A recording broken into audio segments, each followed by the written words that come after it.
스데반은 둘러서 있는 모든 대적자들에게 그들이 다 알고 있는 내용 얘기해요. 아브라함 얘기, 요셉 이야기, 모세 이야기, 다윗 이야기 쭉 풀어가요. 나와 내가 속한 교회가 당신들도 속해 있는 이스라엘의 유구한 구원 역사 위에 서 있는 하나님이 세우신 공동체라는 사실을 그들에게 증명하기 위하여 이런 식의 논지를 펼치는 거예요. 핵심은 이거예요. 결국 그들이 하나님의 말씀을 제대로 들었다면 기다리고 맞이했어야만 했던 구원자를 잃어버렸고, 동시에 진정한 성전의 본질을 제대로 분별하지 못하여 성전을 허물겠다고 얘기한다고 혐의를 씌워서 교회를 진압하려고 하는 이 모든 내용들이 사실은 틀렸다는 사실을 이야기하고, 그들이 진실을 몰라서 그렇게 얘기하는 거라고 입증하려고 하는 것입니다. 그래서 이 내용을 예수, 성전, 오해와 반역, 그리고 하나님의 승리, 짧은 주제로 짧게 말씀을 드리도록 하겠습니다. 첫째, 예수. 스데반은요, 고대 이스라엘 족장 이야기를 펼치는데 독특함이 있어요. 아브라함 얘기 짧게 하고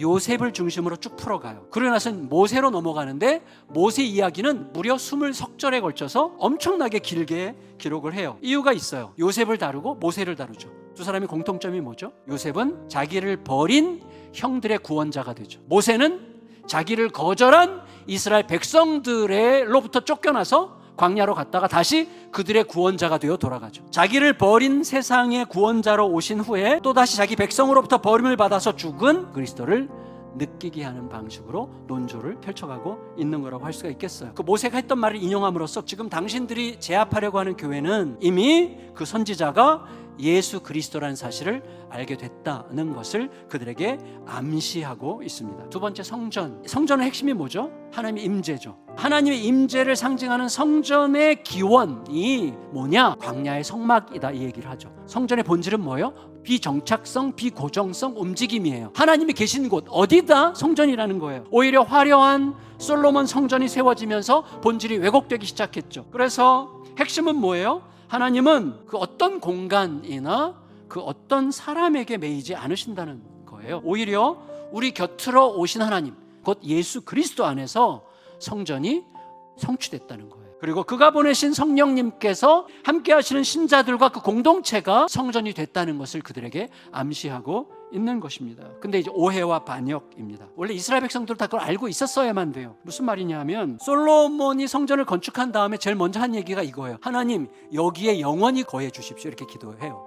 하나님은 어디 공간에 가두어지시는 분이 아니잖아요. 엄청난 오해죠. 유대인들은 고정된 건물 성전에 집착하면서 자기들의 심기를 건드리는 모든 말들을 이단으로 처단하는 방식으로 하나님 대신에 건물을 숭배해왔던 것. 하지만 그거야말로 참 성전이신 하나님과 그의 아들에 대한 모독이죠. 그 결과 성전과 율법의 성취로 오신 메시아를 가만히 자세히 들여다볼 겨를이 없었던 거예요. 결국 스데반은 자기를 공회에 고발한 자들을 오히려 하나님의 말씀을 전함으로 그 말씀으로 역고발하는 셈이 된 거죠. 마지막 네 번째, 하나님의 승리입니다. 우리는 완전히 순전해질 수는 없지만 그럼에도 불구하고 하나님으로부터 받은 말씀이라는 확신이 있어서 생명의 말씀은 반드시 찌르게 되어 있어요. 그런데 찔린 사람은 반응이 다양해요. 왜 그러냐면 마음밭이 다르기 때문이죠. 오늘 스데반 설교에 마음이 찔린 자들은 이를 갈죠. 베드로의 설교는 받아들여졌어요. 받아들여져서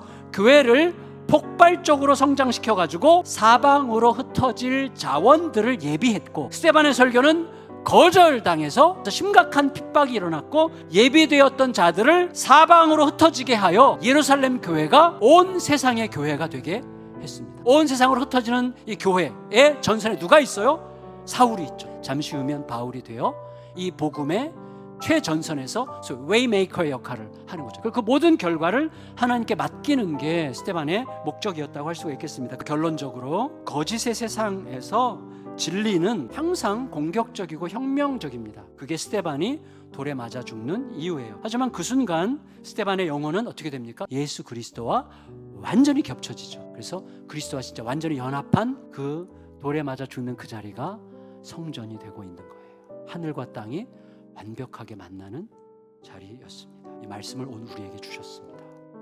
하나님의 그 질문 앞에 성실하게 잘 대답하면서 가는 동안에 어느새 주님이 내 손을 꽉 잡고 계시는 것을 보게 되는 복된 길 걸으시기를 예수님의 이름으로 축원합니다.